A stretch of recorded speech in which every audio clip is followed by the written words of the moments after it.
We already read this chapter 1. Let's read chapter 2. Chapter 2. The power of the potato. We walked it 1,100,000 miles to the science room. Michael, who never tied his shoes, was the ringleader. Science is for nerds, I said. Science is fun, said Andrea, who thinks everything about school is fun. The science room is probably the weirdest room in the history of the world. In the corner there was a skeleton wearing a top hat. There was a cage with white mice running around it. There were strange machines, microscopes, computers, plants, and other stuff all over the place. This place is freaky weird, Ryan said. Where's Mr. Docker? Andrea asked.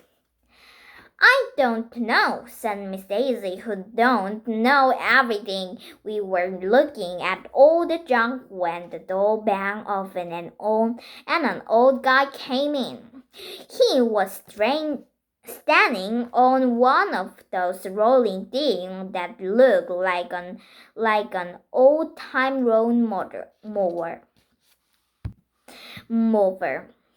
He was wearing a goggles, and one of those doctor lab coats. What a nerd.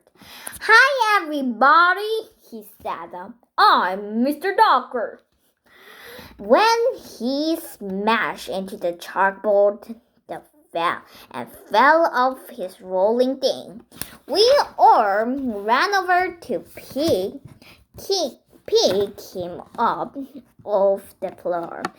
Are you okay? We asked. Never better. Mr. Doctor took off his helmet and goggles. He had crazy gray hair that went off in all directions. It looked like he hasn't combed it in years. If my hair looked like that, my mother won't let me out of the house. Hey, I've seen the guy before, Ryan whispers. He lives down the street from me. Mr. Docker reached into his lab coat and pulled out a potato. He took a bite out of it. Sorry I'm late, Mr. Docker said. I had to harvest my tubers. Huh? I didn't know that what he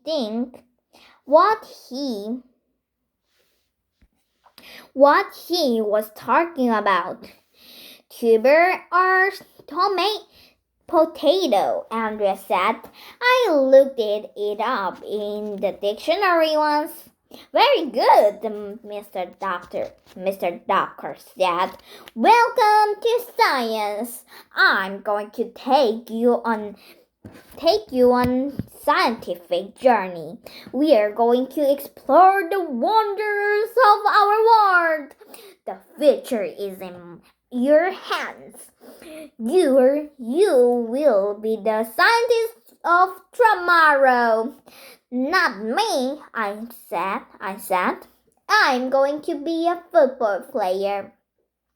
But we can all be scientists, Mr. Docker said. All you have to do is look around and ask why. Why does the earth spin? Why do dogs wag their tails? Can anybody think of other science-why questions?